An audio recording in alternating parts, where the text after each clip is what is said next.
Sadhu, sadhu, sadhu.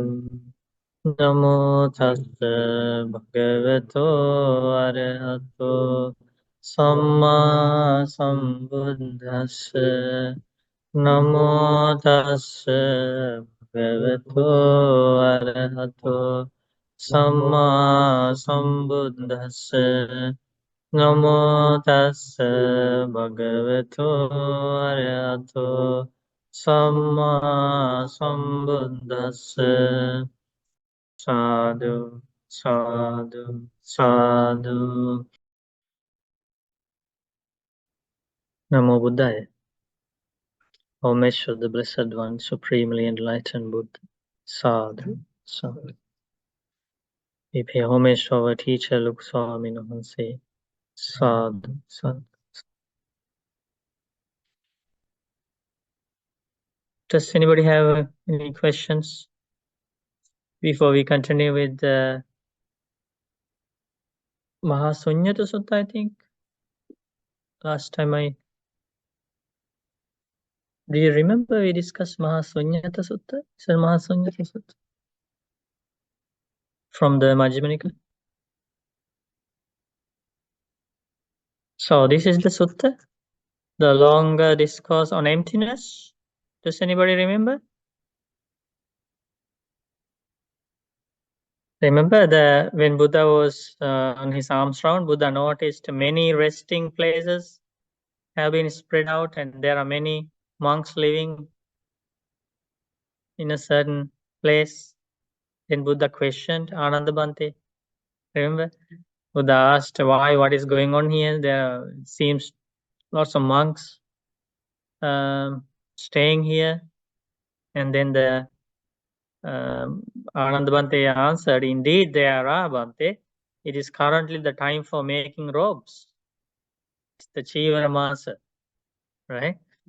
And then Buddha gave a beautiful discourse based on that. A beautiful, powerful Dhamma reflection, saying,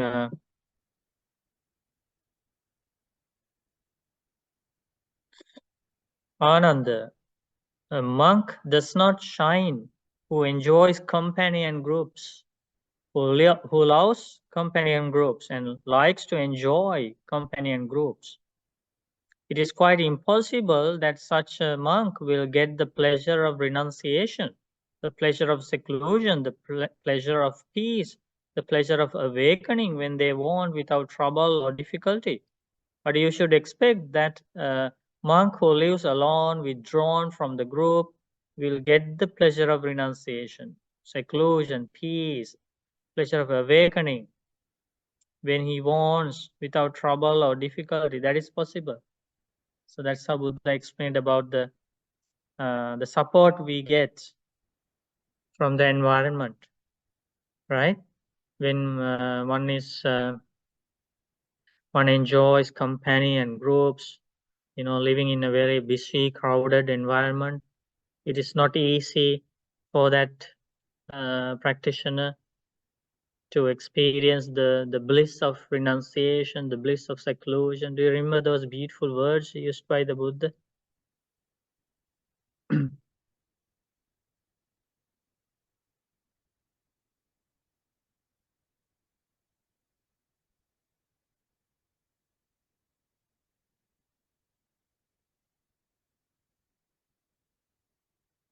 This Nekkhamma Sukha.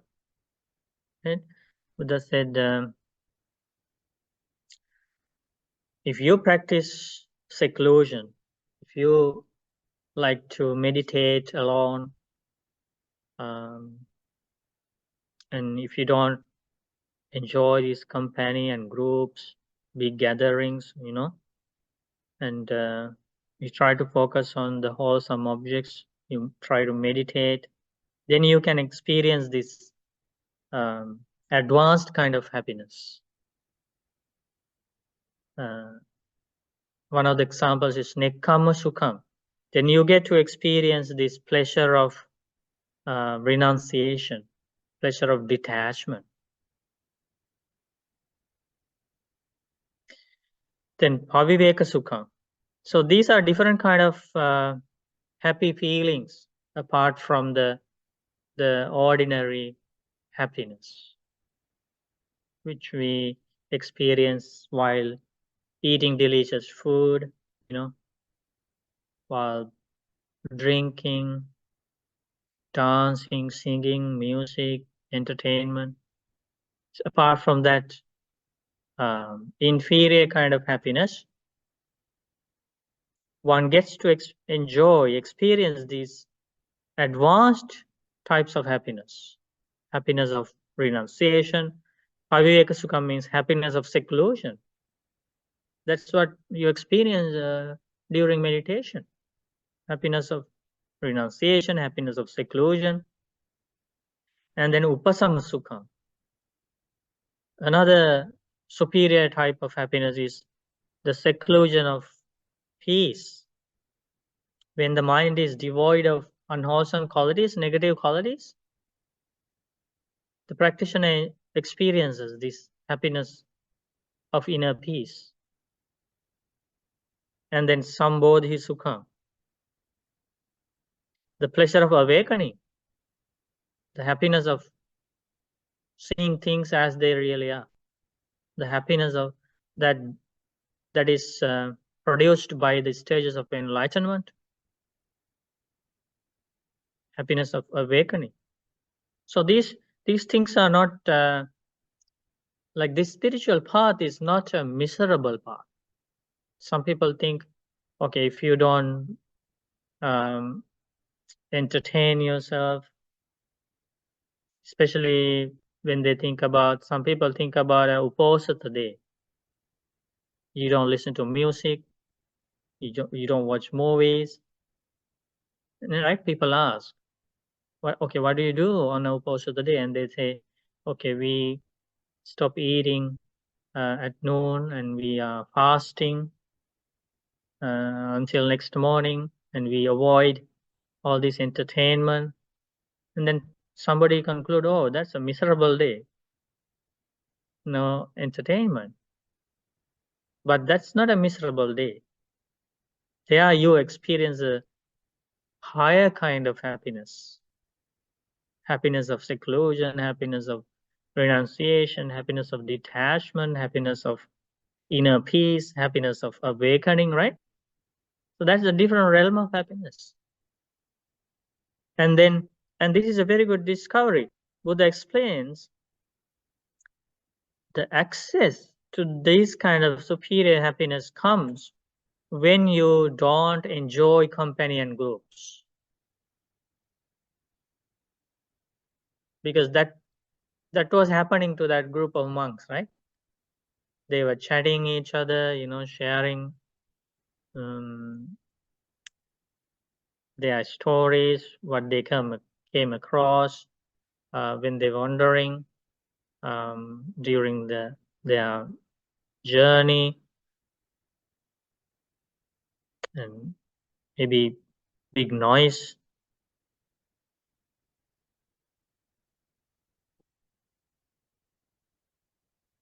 So when the ordinary world doesn't know about this superior type of happiness, they think the only source that brings happiness is through these external objects, through visual objects, sounds, smells, tastes, and tangibles. They are caught up in that material world, and finally, and the danger of being caught up in this material world is that we never get fully satisfied. The more we chase after these objects in the material world, the more craving is produced. It is an endless journey.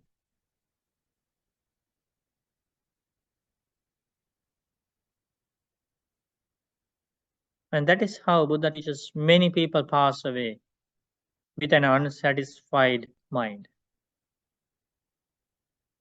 their expectations are not fulfilled. That is the nature of mind they experience at the last stage of their life.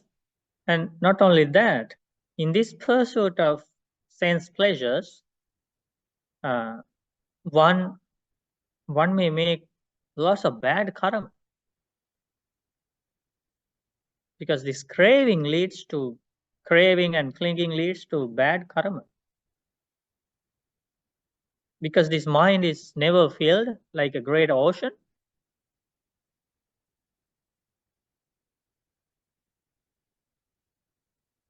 Sometimes people try to make themselves happy by harming others, by stealing things from others, by engaging in sexual misconduct, by cheating others. So they make bad karma. So there are lots of drawbacks and disadvantages of chasing after these sense pleasures, this ordinary happiness. So wise people should strive to experience this pleasure of detachment, renunciation, seclusion, right? This is a powerful discovery of the Buddha. At least they get to know that there is another realm of happiness, and it is not associated with unwholesome negative qualities.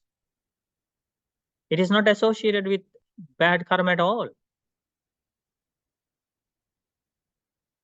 When somebody tries to experience this happiness of meditation, happiness of concentration, the rapture and joy born of seclusion, Buddha teaches you should not have any fear about that happiness and joy, because it is not associated with a single unwholesome quality. It doesn't do any harm to the practitioner and to the people around the practitioner. So this is what the world needs.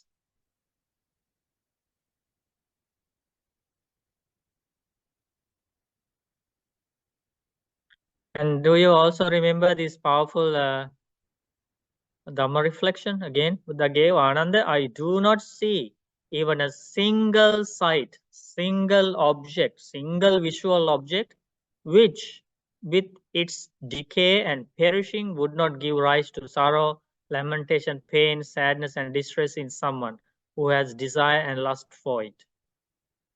Do you remember that powerful reflection?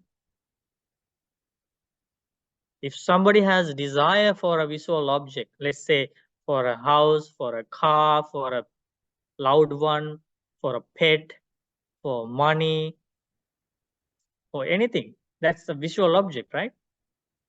If somebody has, so the word here is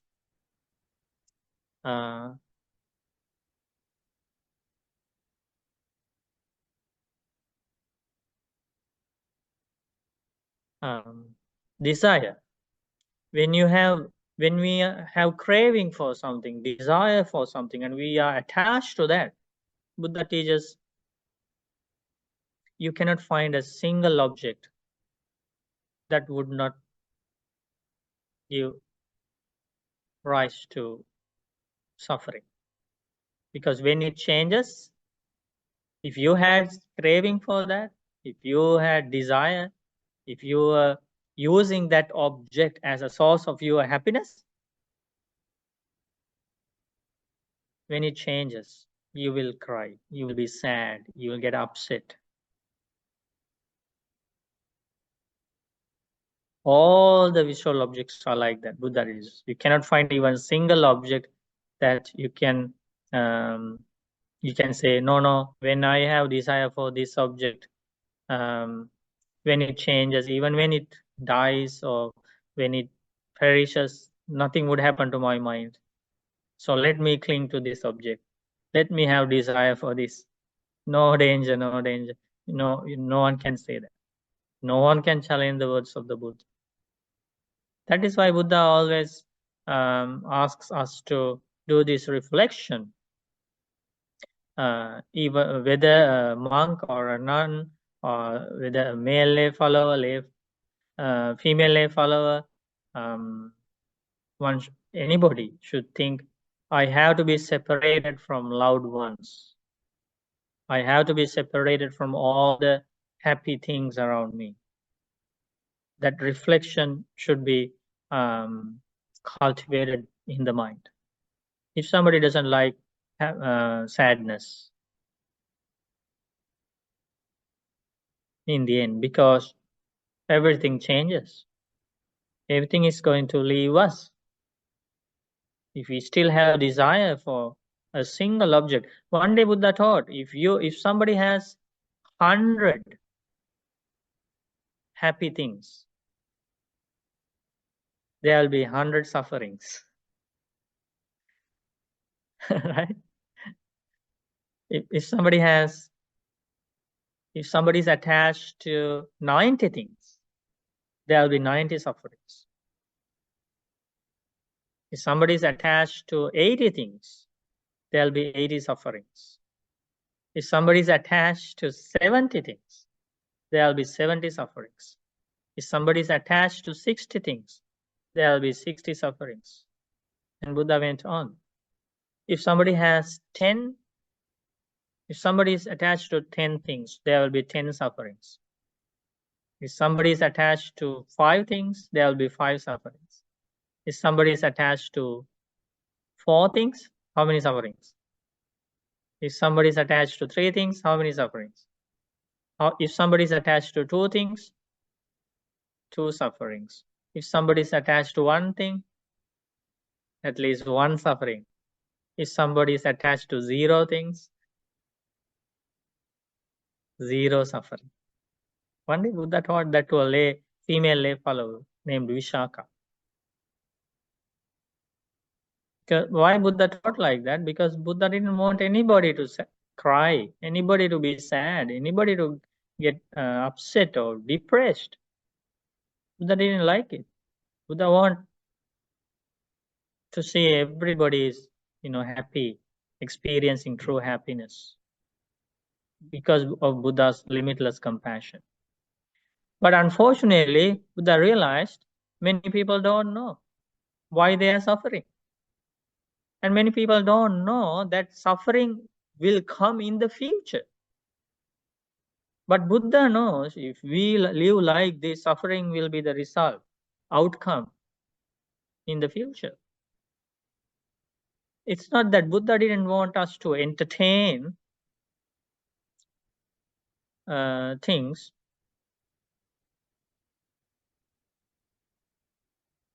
Buddha wanted us to explain us where the true happiness is.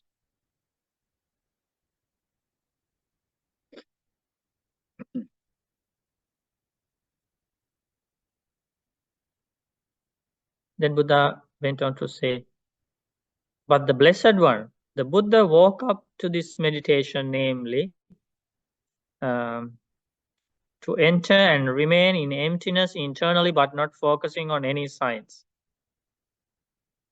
Now, suppose that while the realized one is practicing this meditation, that means meditation on vipassana, impermanence. Emptiness means impermanence, the non-self nature of things.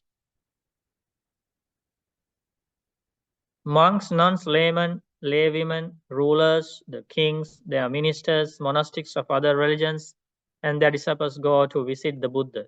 In that case, with the mind slanting, sloping, and inclining to seclusion, withdrawn, and loving renunciation, the Buddha invariably gives each of them a talk emphasizing topic of this renunciation. When the mind is trained and cultivated with these thoughts of renunciation, thoughts of impermanent non-self, when Buddha emerged, come out of the meditation, Buddha, when people go to visit the Buddha, Buddha would still teach the Dhamma about renunciation, about detachment, about ending craving. So then Buddha teaches, therefore, if a practitioner might wish, may I enter and remain in emptiness internally, ajjattang sunyatang upasampajja vihareyanti. That's called ajjattang sunyatang.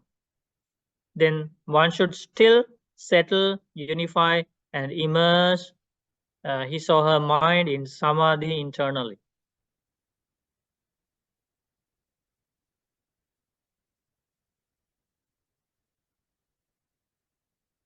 So Buddha is here. One should ajjattameva chittang santapetabbang sannisadetabbang ekodikatabbang samadhatabbang. One should still settle, unify, and immerse one's mind in samadhi internally in order to experience this emptiness internally, right? Mind is purified from unwholesome qualities. Mind is not attached to things, and mind experiences this bliss of understanding things as they really are, especially the nature of impermanence, nature of non-self, nature of suffering. Then Buddha explains and how to do this. That's the beautiful part of this, right? How to achieve this, the true emptiness. And how does a practitioner still settle, unify, and immerse one's mind in samadhi internally? And how to do this? Buddha explains, idhananda bhikkhu viviccheva kamehi viviccha akusalehi dhammehi savitakkan savicharang vivekajam piti sukhang patamajjanang upasampajja viharati. But that is, anyone can experience this bliss of emptiness when they have attained the first jhana, first meditative absorption, when the mind is devoid of sense desires and also unskillful means unwholesome qualities, right? Mind is devoid of hindrances. Mind is not carried away by these unwholesome thoughts such as sense desires, anger, sloth and torpor, and restlessness, regret and remorse, doubt. When these unwholesome qualities are gone, mind attains this peace of emptiness, Buddha explains. And also with the second jhana, right? Second absorption, Dutiya jhana. When the practitioner attains the third jhana, Tatiya jhana.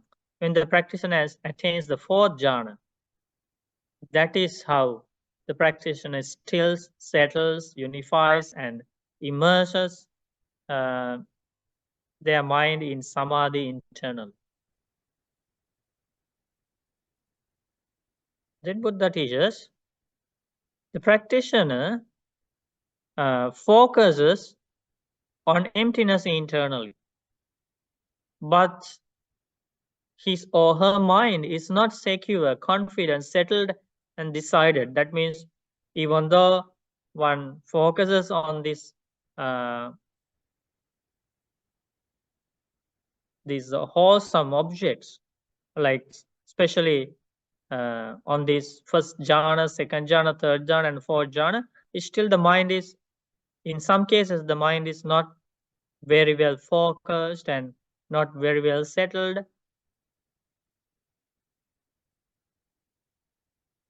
It's not pakkandati, nappasidati, na santichati, na vimucchati. The jhanas are not very well practiced.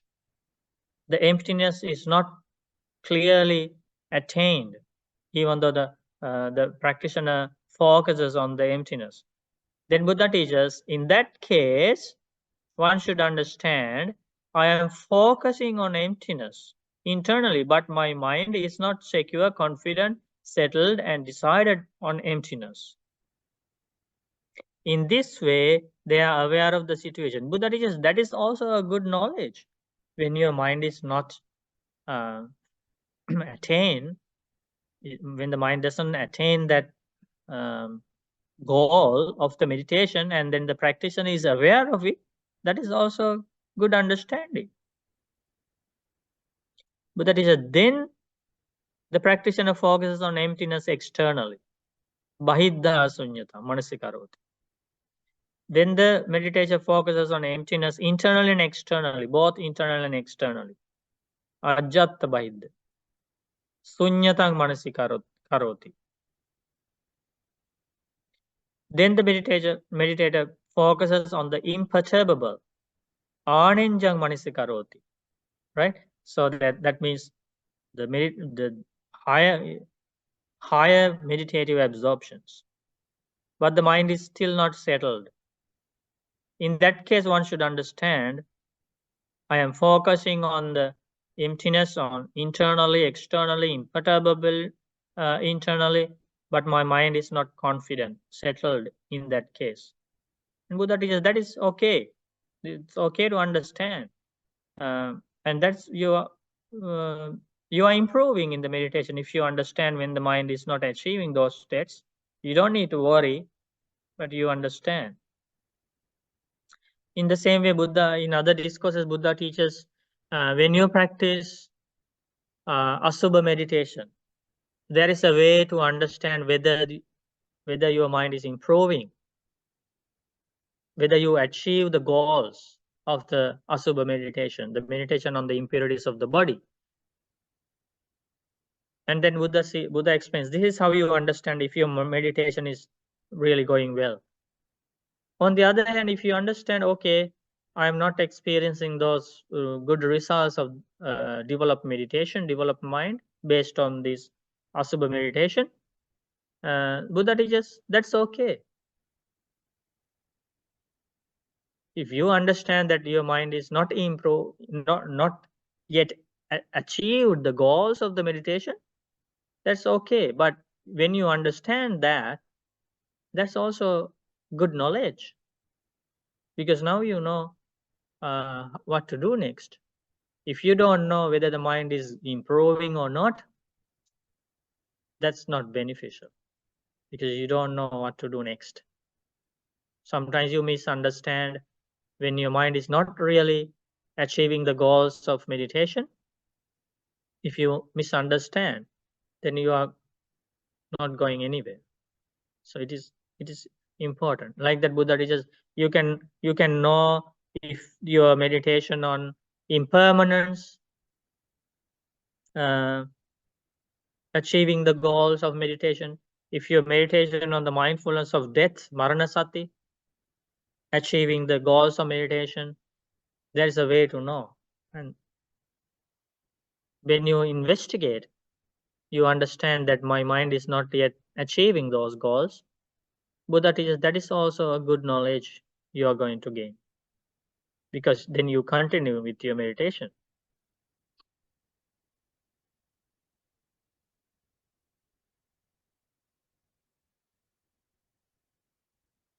Then Buddha teaches, while a practitioner is practicing such meditation, if his or her mind inclines to walking, they walk, thinking, when I am walking, bad, unwholesome qualities of covetousness and displeasure will not overwhelm me. In this way, they are aware of this situation. While a mendicant is practicing such meditation,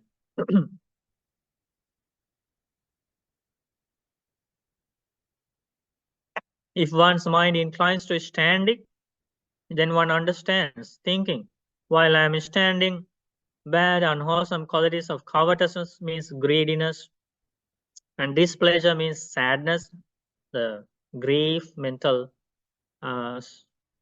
grief will not overwhelm me. In this way, one is aware of the situation.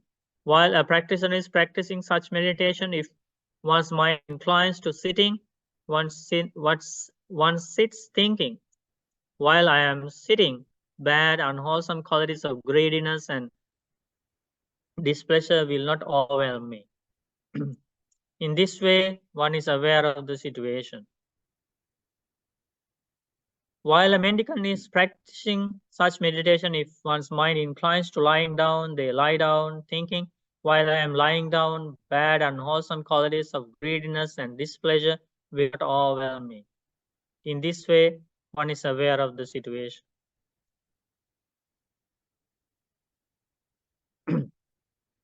And again, Buddha teaches, so when somebody's mind is more often practiced and trained with these kind of meditations like samatha meditation, vipassana meditation, jhanas, Buddha teaches, they don't like to talk about uh, when when when such a meditator meets with another person. Such a meditator, such a practitioner doesn't like to talk about these base things in the world, like, you know, the inferior things, the topics on inferior things. They don't like to talk. You know, the people who discuss these on these inferior topics, why do they do so? Because there is a happiness for them. When they discuss about those things, they experience some kind of lower happiness. That's why they keep doing it. If they don't find happiness of conversing on those topics, they wouldn't do it. Why people talk about, you know, others' families, marriages, divorces, parties, weddings, you know, vehicles, and all these things? Why do they talk? Because they experience some kind of happiness. But that happiness coming through those discussions on inferior topics is a very base kind of happiness. Buddha doesn't appreciate it. So this meditator, since he already experiences a higher kind of happiness, when he discusses things with others, he doesn't want to discuss on those topics. Why? Because he already experiences higher kind of happiness, and that happiness is, he doesn't find any interest, the lower kind of happiness. So Buddha teaches, when a practitioner is practicing such meditation on emptiness, jhana, samatha, vipassana meditation, if one's mind inclines to talking, one thinks, I will not engage in kind of speech that is low, crude, ordinary, ignoble, and pointless. Such speech does not lead to detachment, dispassion, cessation, peace, insight, awakening, and extinguishment. That meditator thinks, what is the point of talking about this? Talking about war. Okay, the list is coming here. Okay, these are the topics where advanced meditator doesn't find interesting. He doesn't want to engage in those law topics. What are those topics? Rajakatha. Talk about kings. Okay, in modern words, the translation is talk about politics. Okay, you can see how people enjoy that low happiness, right? Keep talking hours and hours, hours and hours. Finally, you gain nothing. Chorakatha.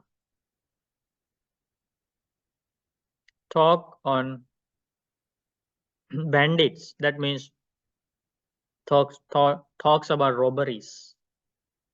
Okay. Mahāmattakatha. Mahāmattakatha means talks on, again, politicians. Senakatha. Talks on wars. Armies means talks on wars. Those talks, do you think they end up in peace? When you keep talking about fighting and talks, sometimes these arguments end up in fighting. Friends become enemies. Sena Katha means talks about armies and battles. Bhayakatha. Bhayakatha means talks about um,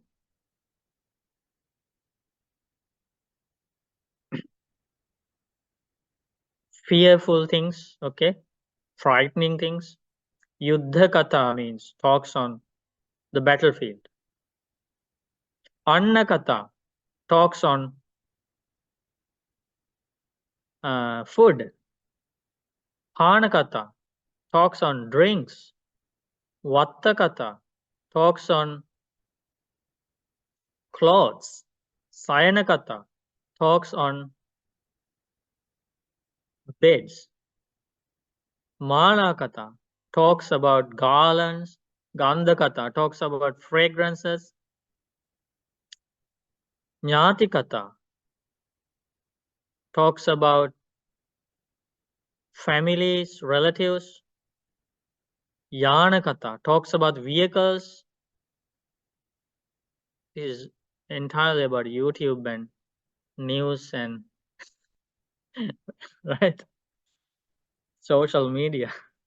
Gama Katha talks about villages. Nigama Katha talks about towns. Nagara Katha talks about cities. That means what happened in this city, what happened in that city, keep talking endlessly. Janapada Katha talks about countries. What happened in this country, what happened in that country, what happened in there, what happened here. Endless talks. Ittikatha talks about women. Surakatha talks about heroes. Vishikakatha, street talk. Kumbhattanakatha, well talk means in the ancient time, that is where people gossip when they go to bed. That's why they are called well talk. Especially women, they gather there and talk about this family, this husband, that husband, all this. Talk about the departed. Pubbapeta Katha. Nanatta Katha, Lokaika. Okay, the talks on the formation of the world and destruction of the world, and talk about the ocean. Samuddakaika Katha talks about lands and sea, and talk about being reborn in this or that state of existence. So the advanced meditators who experience a superior, higher, advanced kind of happiness, Buddha teaches, they don't want to talk about these talks because they don't find any interest. Now you can see who wants to talk about these things endlessly, wasting time of oneself and wasting time of others, because they don't experience a superior kind of happiness. This is the only happiness they gain by talking about politics, wars, this and that. So that's only they know.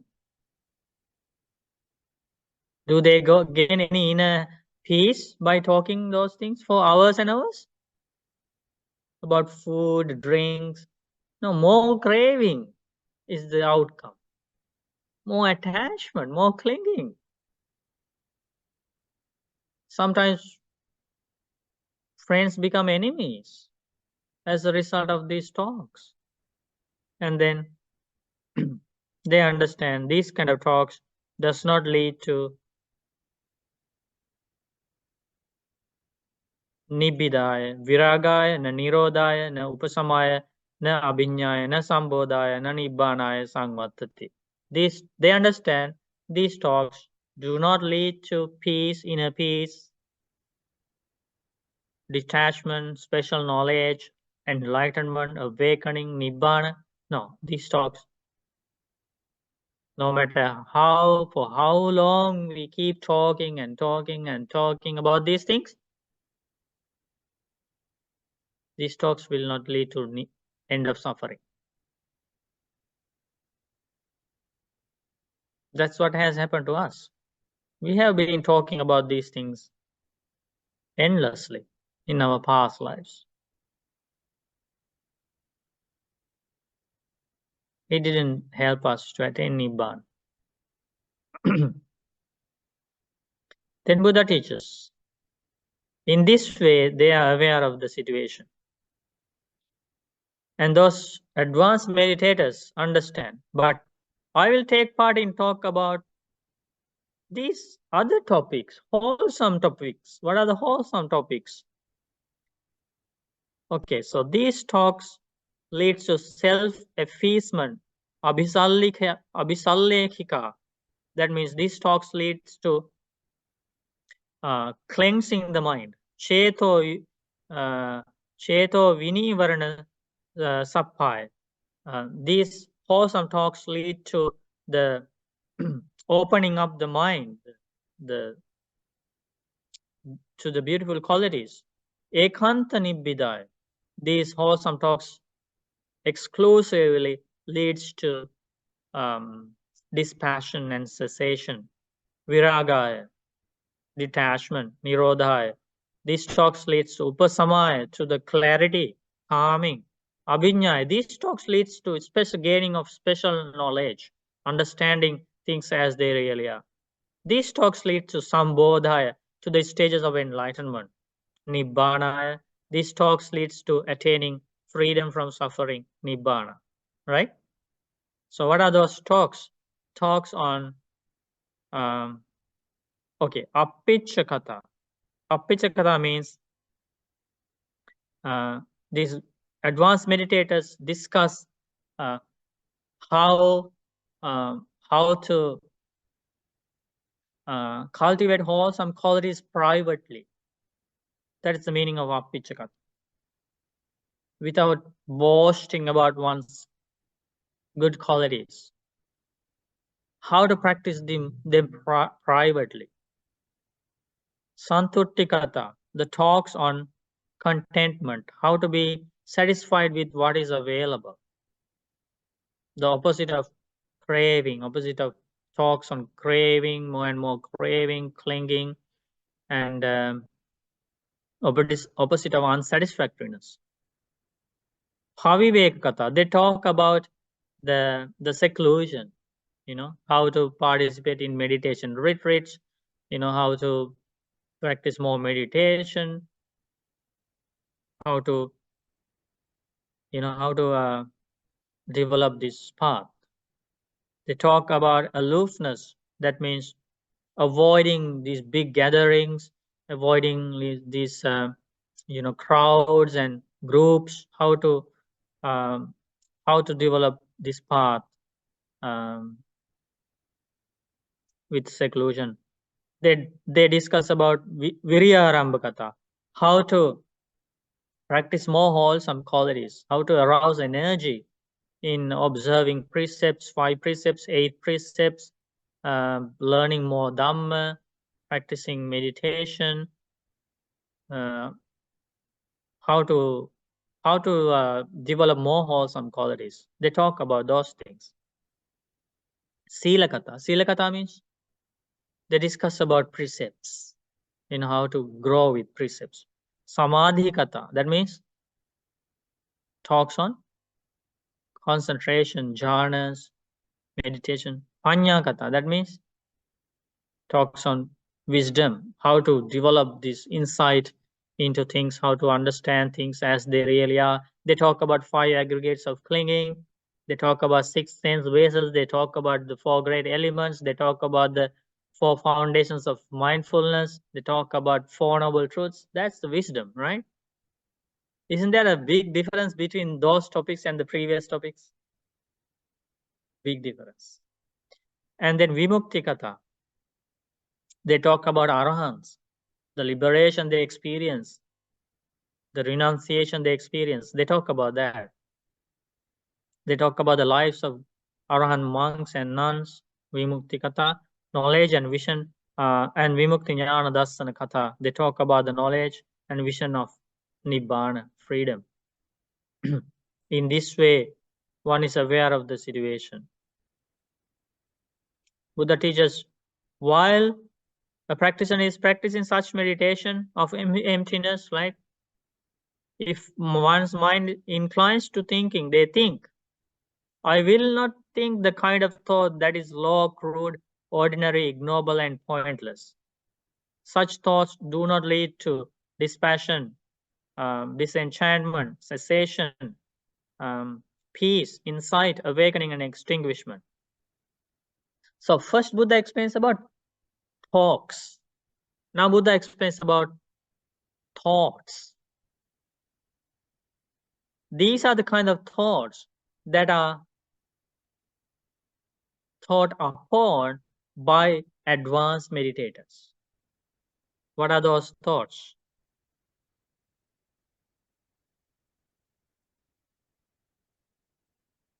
What are the thoughts they avoid? Kama vitakko. They don't want to think about the thoughts connected with sense pleasures.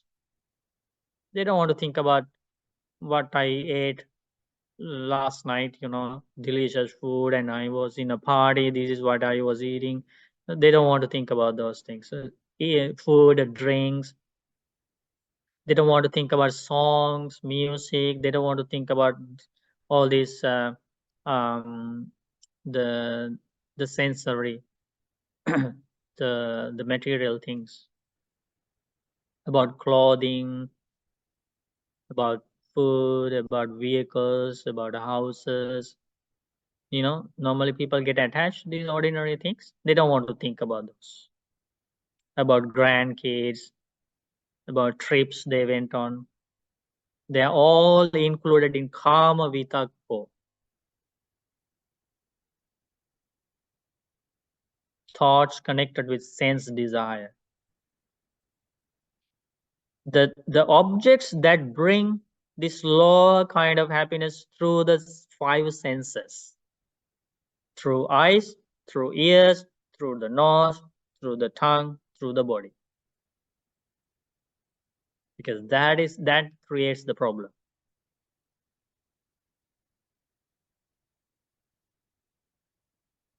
That is why if one keeps thinking on those things, one is in trouble. Because one day, one by one, we have to be separated from those things. But the uncultivated mind, uncultivated with wisdom, is not ready to let go. Then comes the problem. Mind is not ready, but we have to leave. Then the mind brings the individual back as a ghost.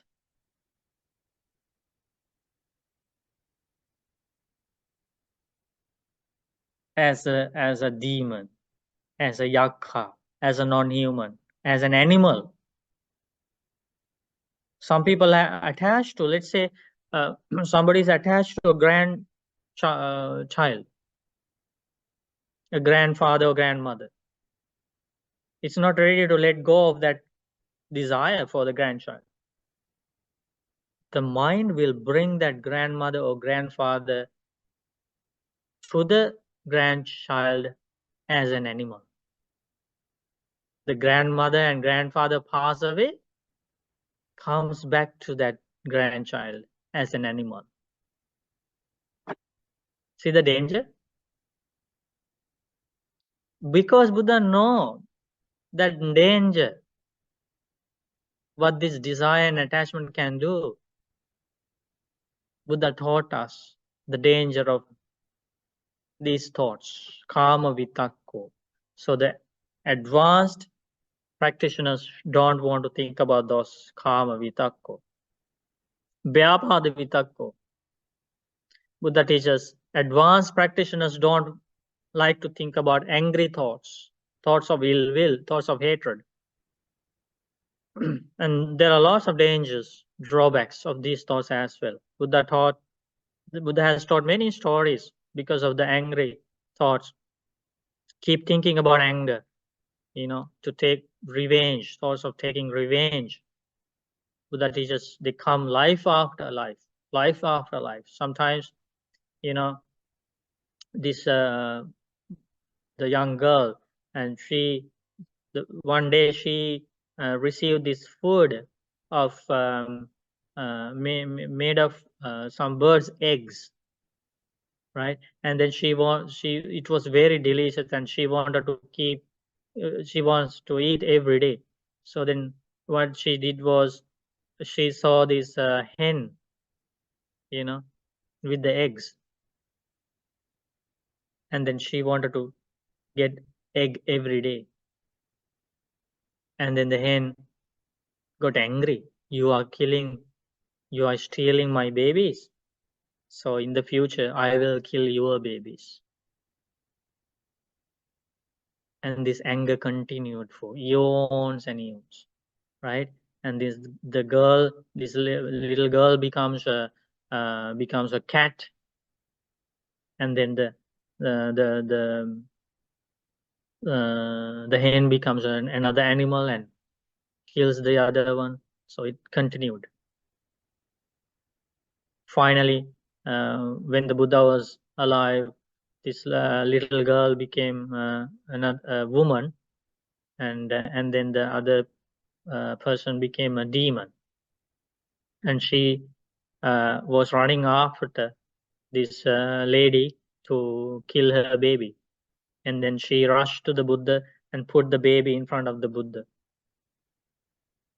And then the female demon cannot do anything. And then the Buddha asked her to come and sit closer to the Buddha. And Buddha explained, you don't know this, how far this anger went. This is how your anger started.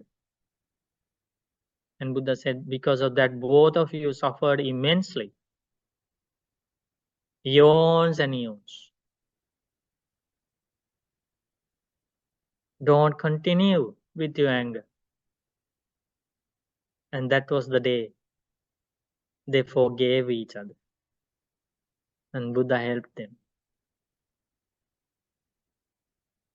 And both of them, they listened to the Dhamma, attain peace.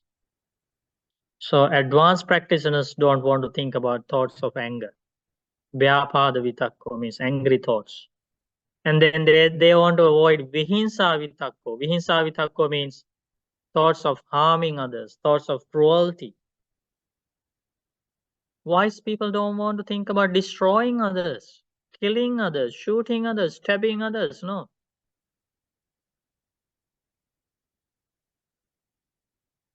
They don't like to see the destruction of others, because they avoid vihinsa vitakko, thoughts on cruelty.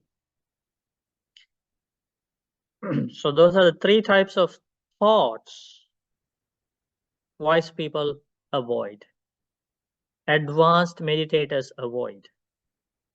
If somebody pretends to be advanced meditators and still thinking about destroying others, angry thoughts,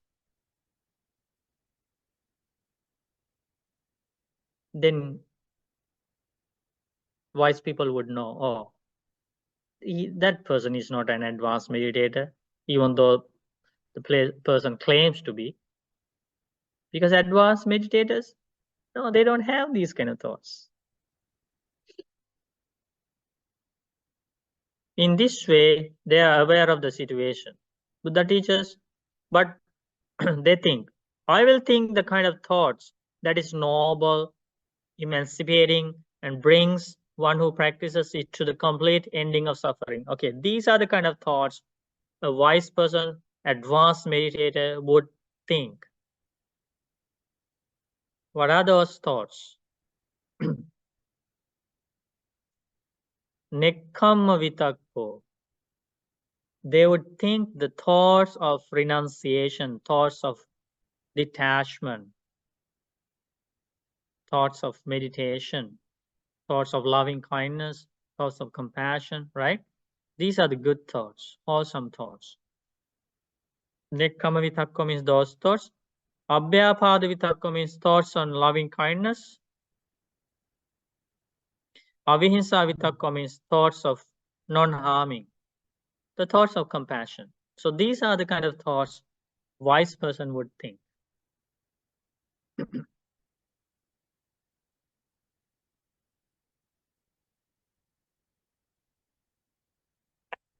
So they think about this thought. Nekkama vitakka means thoughts on vipassana, definitely.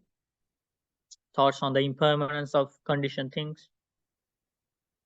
Thoughts of compassion, thoughts of loving kindness, thoughts of volunteering, thoughts of generosity. These wholesome thoughts.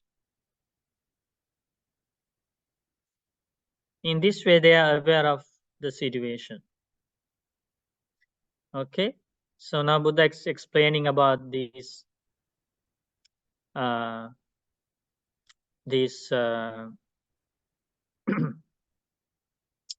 this wholesome realm, right? Starting from the beginning, Buddha started off with jhanas and the happiness of seclusion, happiness of meditation. Now Buddha talks about the happiness that comes from talking about wholesome topics and avoiding unwholesome negative topics.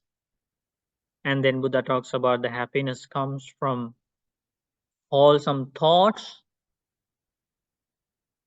avoiding unwholesome thoughts. And Buddha very clearly explained the meaning of those.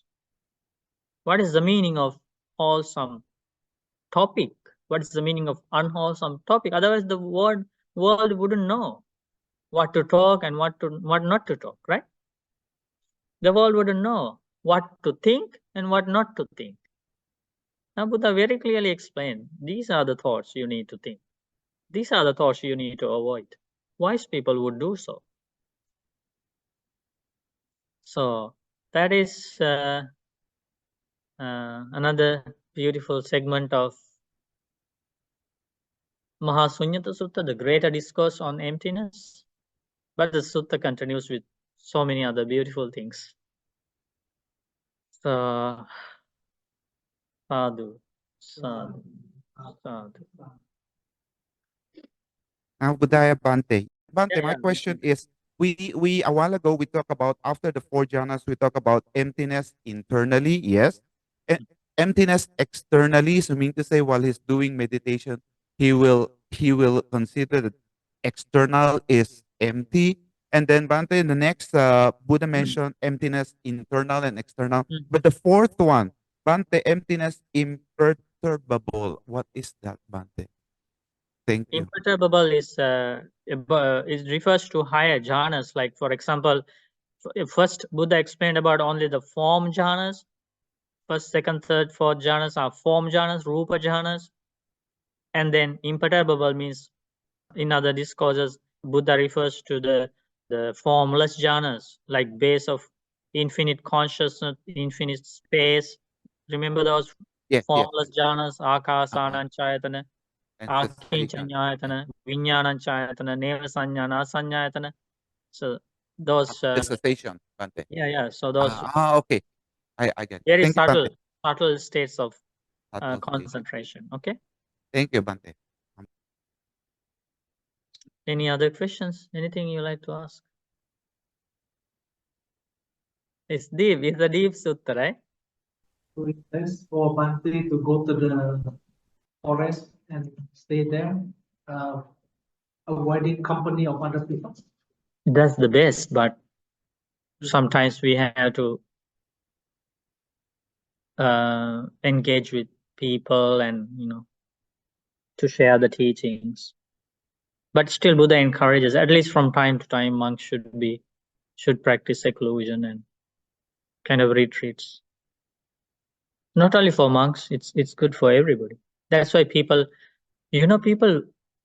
pay lots of money to go to retreats. Some retreats are very expensive because even lay people find the benefit of those. Why? still they pay a lot of money and go. So it's not only for monks and nuns. Seclusion, avoiding groups, right? It's helpful for everybody. From time to time, people try. Especially during the time of the Buddha, the monks would get 3 months, the rainy retreat. During the rains retreat, they don't walk too far and they don't travel, so they could get more opportunity to dedicate to the higher practice. Even though you don't go to the retreats, you can still practice meditation at home. You can reserve some time. Terusana Swaminasa, can you explain more about Ajjatang, Sunyatang, and Bahijja Sunyatang, the difference and how to understand that and how to get there? Yeah, so internal and external aspect of meditation. So when you study the Mahāsuññatasutta, the great discourse on mindfulness, these terms are used again and again, Ajjata, Bahidda. So when these terms are used by the Buddha, it normally refers to your own and then the others. So for example, you contemplate on the impermanence of internal things related to your own life, and then you also contemplate the impermanence of external things, the external lives, people, any conditioned thing. So that becomes external. For example, your own eyes are internal, others' eyes are external. Your own body is internal, others' bodies are external. So that is how this internal and external contemplation are practiced. One has to understand the impermanence, suffering, and non-self, anicca, dukkha, anatta, in all these internal and external environment. So this is a very clear sutta that gives a very clear meaning about emptiness. So, externally, you would engage with the conversation. You would have to think. And it said even well thoughts or peace. So how can you not engage in this? You know, I mean, in my opinion, it is wholesome thought and wholesome talk. You know, after all, we are talking peace talks, for example. Oh, that's so. Peace talks are not about wars. Peace talks are about peace, about unity, about harmony. Those talks are talks on compassion, talks on loving kindness, talks of bringing people together. Those talks are wholesome. There's no danger of talking about those. The danger is talking about wars, about fighting, about killing. These talks are not beneficial. Gossip. Gossip, yeah. Gossip. Not beneficial. And also, people normally ask about these unbeneficial topics, talks on unbeneficial topics. Yeah, like it's not easy to avoid those topics, especially as lay people, you know, living at home, doing so many things in the society. But what needs to be understood is that you don't use those topics to entertain yourself. You don't take to that extreme. You might want to talk about those things, you know, because it's very important to talk about those things at a certain situation. And you talk, you have a boundary, you have your own limits. You don't waste like hours and hours talking about those things, and you know, you don't waste your time, you don't waste your energy, and you don't create problems for yourself, you don't create problems for others by talking on those topics. You had a question? I do recall something about like maybe speculating about your destination being listed in the unbeneficial section of the sutta we just read. Am I misremembering that? Because I recall one sentence about something about like speculating about your future destination. Yeah, the speculation is the key word there. Oh, that's what I'm Yeah. In Dhamma talks, we don't speculate about destinations, but still we talk about hells, heavens, ghost world, animal world, right? That is okay. But doubtful talks and all those, the complex talks about destinations, those things are not beneficial. You know, sometimes people keep talking about this invisible world. Those talks don't take you anywhere. That is why we need to avoid. But if there is a certain ignorance on one's part, and I would ask, Bhante, can I speak to you? So can I not talk about these subjects? For example, people ask questions about in all these areas. So normally the monks would know which topics to take and which topics not to take. Yeah, avoid. Because monks know, because monks study these discourses of the Buddha, and out of compassion for the lay people, monks would say, okay, we don't need to talk about this. Let's talk about Dhamma. Let's talk about, a discourse given by the Buddha. So that the monk would change the topic out of compassion for the lay person. You have a friend who has developed some skills as a medium, and she was interacting with my wife and shared some things about my parents, and I trust this person because I know them, and it was kind of an uncanny experience, but I would assume that falls in the category of unskillful, right? Like kind of like these, because I don't really know like what the source of her information was. It was kind of an uncanny experience, but I kind of assumed that would fall in the unskillful realm of unskillful, and that when it comes to my parents, rather than speculating where they may or may not be, I should just be sharing merit and leave it at that. Yeah, one thing you can kind of have a sign whether to continue with these topics or to avoid.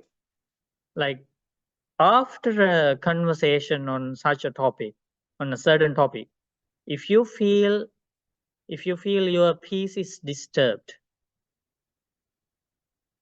if you feel you experience some kind of restlessness, then you understand my topic was not based on wholesomeness. It was not a beneficial topic. So that's a good criteria to understand. Because Buddha mentioned in that sutta, if any topic does not lead to peace, calmness, inner peace, clarity, true knowledge, then we need to avoid.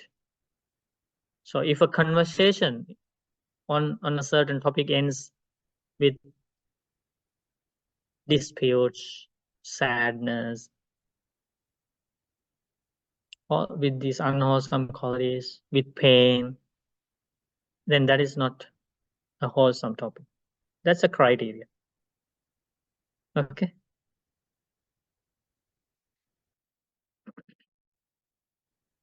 Okay, so that is very good. Always please remember, Buddha wants us to show the path to true peace and happiness.